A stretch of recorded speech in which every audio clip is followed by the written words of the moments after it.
राजधानी दिल्ली के तालकटोरा स्टेडियम में राष्ट्रीय ओबीसी महासंघ द्वारा 7वां अधिवेशन आयोजित किया गया। इस महाधिवेशन में दिल्ली के अलावा अन्य राज्यों से आए ओबीसी वर्ग के मंत्रीगण व कार्यकर्ताओं के अलावा गणमान्य लोगों ने शिरकत करते हुए अपनी उपस्थिति की जाहिर। दीप प्रज्वलन उपरांत राष्ट्रीय ओबीसी महासंघ के राष्ट्रीय अध्यक्ष डॉक्टर बबनराव तायवाडे व दिल्ली प्रदेश अध्यक्ष शिव प्रसाद शाह ने देश के अन्य राज्यों से आए हुए समस्त ओबीसी समाज का आभार व्यक्त करते हुए हजारों की तादाद में एकत्रित हुए लोगों को ओबीसी के हितों पर चर्चा करते हुए केंद्र सरकार के आगे रखी गई 22 मांगों का विस्तृत ब्यौरा पेश करते हुए कहा, सभी प्रमुख मांगों में सबसे पहले ओबीसी वर्ग के लोगों का जनगणना के आधार पर हर एक जगह पर आरक्षण निर्धारित किया जाए। दिल्ली राष्ट्रीय ओबीसी महासंघ के राष्ट्रीय युवा महामंत्री सुरेंद्र कुमार साहू ने मीडिया समक्ष बोलते हुए कहा, महात्मा ज्योतिराव फुले व सावित्रीबाई फुले को भारत रत्न पुरस्कार से सम्मानित किया जाए इत्यादि व इन सभी प्रमुख मांगों पर केंद्र सरकार से तुरंत ध्यान देने की अपील को दोहराया जाए। महाराष्ट्र के उप मुख्यमंत्री देवेंद्र फडणवीस ने ओबीसी के कई गंभीर मुद्दों पर विस्तार पूर्वक किया वार्तालाप।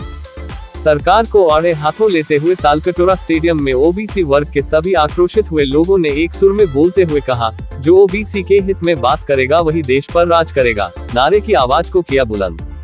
कार्यक्रम के अंतिम चरण में ओबीसी वर्गीय लोगों ने अपनी मांगों को लेकर एक शपथ ग्रहण करते हुए कहा, आगामी समय में अपनी जायज 22 मांगों को लेकर केंद्र सरकार को चेताया व अनशन धरने का किया आगाज। आइए देखते हैं हमारे सिटी एक्सप्रेस न्यूज के संवाददाता मारीदास की एक खास रिपोर्ट।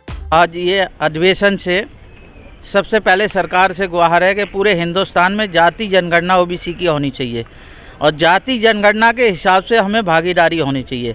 जितनी जिसकी जनसंख्या उसी हिसाब से हर चीज़ में भागीदारी, चाहे वो लोकसभा हो, विधानसभा हो या स्टूडेंट का हो। और केंद्र में ओबीसी का एक मंत्रालय बनना चाहिए, उसके हिसाब से हर राज्य में मंत्रालय हो, आरक्षित सीटें हों। और ये भी हमारी विशेष मांग है कि एमपी एमएलए पार्षद में जैसे सीटें हमारी ओबीसी की रिजर्व होनी चाहिए, वो कैंडिडेट ओबीसी के उस सीटों पे लड़ेंगे। और इन्हीं मांगों को लेके हम पूरे हिंदुस्तान में ऐसे बड़े बड़े अधिवेशन करेंगे। हमारा ये अभी तो अंगड़ाई है, आगे और लड़ाई है। इन्हीं मांगों को लेकर जब तक हमें न्याय नहीं मिलेगा, कोई भी सरकार हो, जो ओबीसी की बात करेगा वही देश पे राज करेगा। इस नारे को लेकर पूरे हिंदुस्तान में ओबीसी का महाअधिवेशन ऐसे ही अनेकों होते रहेंगे और जब तक मैदान में रहेंगे जब तक अपनी मांगों को नहीं मनवा लेंगे। धन्यवाद। है कि सरकार को जैसे कि अपने मंत्री जो भी हमारे मनाए हैं, अभी सब एक मंत्री जी आए थे, बताए थे कि 27 मंत्री हमारे ऑलरेडी हैं, तो कानून बना करके हमारे को ओबीसी के आधार पर दे, हमारे को उससे ज़्यादा हमारे मंत्री बनने हैं और हमारे मंत्री को भी पोस्ट दें। और जो भी हमारा डिमांड है शांतिपूर्वक तरीके से हमारे को दिया जाए। और जो हमारे जो एक्स्ट्रा जो हमारा जो ओबीसी का जो मंत्रालय है वो हमारे को लागू किया जाए। और हम लोग शांति प्रदर्शन करते रहेंगे, इसी प्रकार से और भी आगे करेंगे। जो भी हमारा डिमांड है शांति प्रदर्शन होगा और हमारे ओबीसी के आधार पर, हमारा जाति गणना के आधार पर हमारे को आरक्षण दिया जाए। नंबर 2, जिस प्रकार से किसानों के लिए अलग से बजट राशि पेश की जाती है, एससी एसटी के लिए अलग से बजट पेश की जाती है, उसी प्रकार से हमारे ओबीसी में भी बहुत गरीब भाई हैं जिनके पास न खेती है, न रोजी है, न रोटी है, उनके लिए भी अलग से बजट पेश होना चाहिए। ओबीसी के भाइयों के लिए भी मेरा एक अलग से डिमांड है। ये हम लोग 22 प्रकार के मुद्दे का डिमांड किया हूँ सरकार से। ओबीसी समाज के लोगों को जात निहाय जनगणना करे।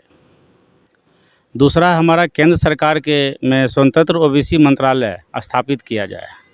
तीसरा है आरक्षण के लगाई गई 40% मर्यादा की शर्त समाप्त की जाए। चौथा है मंडल आयोग, नचीपन समिति और स्वामीनाथन आयोग द्वारा पेश की गई सभी सिफारिशें लागू की जाए। चौथा है ओबीसी वर्ग में आने वाले किसान एवं खेत मजदूरों को 60 वर्ष उम्र होने के बाद पेंशन का योजना लागू किया जाए।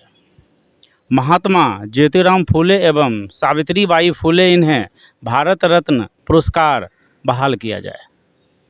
ओबीसी कर्मचारियों को पदोन्नति से आरक्षण लागू किया जाए। ओबीसी लोगों के लिए विधानसभा और लोकसभा में स्वतंत्र निर्वाचन क्षेत्र स्थापित किया जाए। इस प्रकार हमारी 22 मांगे हैं और मैं सरकार से गुजारिश करता हूं जो ओबीसी समाज को सारे मांगे पे विशेष ध्यान दें। धन्यवाद। पहले इसकी जनगणना होनी चाहिए, क्योंकि हम लोग जितने बहुमूल संख्या में, जब ये छोटे छोटे टुकड़े में बटे हुए हैं, जब तक इसका जनगणना नहीं होगा हम लोगों को पता नहीं चलेगा हम लोग का संख्या क्या है। तो सबसे पहले तो हम ये मांग कर रहे हैं कि जनसंख्या का जनगणना होना चाहिए, उसकी जनसंख्या की जनगणना के आधार पर हम लोगों को रिजर्वेशन मिलना चाहिए। सभी महिला छात्रों को लड़कों को, और भी हमारे जैसे कि लोकसभा राज्यसभा में जो रिजर्वेशन हम लोग का नहीं है, हमारी संख्या जब ज़्यादा है तो हमारी रिजर्वेशन भी ज़्यादा होनी चाहिए। जैसे हम ओबीसी से अभी हैं और बिहार में हमारे जो जिला पार्षद में हम अध्यक्ष हैं, तो वहाँ हम ओबीसी पे, तो सिर्फ हमें मिलना नहीं चाहिए बल्कि हमारे और भी जो हमारे ओबीसी से आते उनको भी इसका लाभ होना चाहिए, क्योंकि हमारी संख्या ज़्यादा है तो हमारी रिजर्व ज़्यादा होनी चाहिए। तो यही हमारी सरकार से मांगे है। देखिए, सरकार से हमारी 22 मांगे हैं।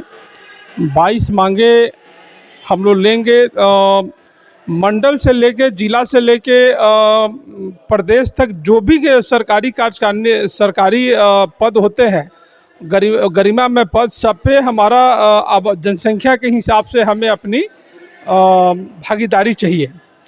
और रही पॉलिटिक्स क्षेत्र में भी हम लोग को जनसंख्या के आधार पे प्रतिनिधि की ज़रूरत होते हैं। 55% की जनसंख्या हमारे इस देश में है तकरीबन, लेकिन 55% यहाँ पे हम लोग को प्रतिनिधि नहीं बनाया जाता है, जो कि हमारे दबे कुचले समाज बहुत सारे संख्या में है। उन लोगों को कहीं पे भी प्रतिनिधि ना होने के कारण भटकना, दर दर भटकने की ज़रूरत पड़ रहा है। अब हमारा ओबीसी समाज जाग उठा है।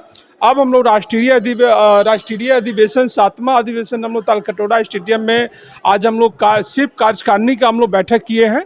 इस कार्यक्रम एक एक आदमी हमारा हज़ारों से ऊपर संख्या क्षमता रखता है।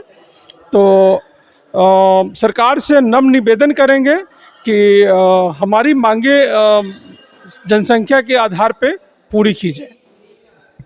चाहे आईएएस आईपीएस का ट्रेनिंग देने का विषय हो, जो मांगे बबन राव जी आपने अपने अधिवेशन में की, वो सारी मांगों को सरकार के माध्यम से मंजूर करके हमने उस समय उसके शासन निर्णय निकाले। और मैं आपको फिर एक बार आश्वस्त करना चाहता हूं कि आदरणीय हमारे मुख्यमंत्री शिंदे जी के नेतृत्व में जो हमारी सरकार आई है, ये सरकार निश्चित रूप से ओबीसी के हितों की रक्षा करेगी और ओबीसी के लिए जो निर्णय आपने अपेक्षित किए हैं वो निर्णय हम लेंगे।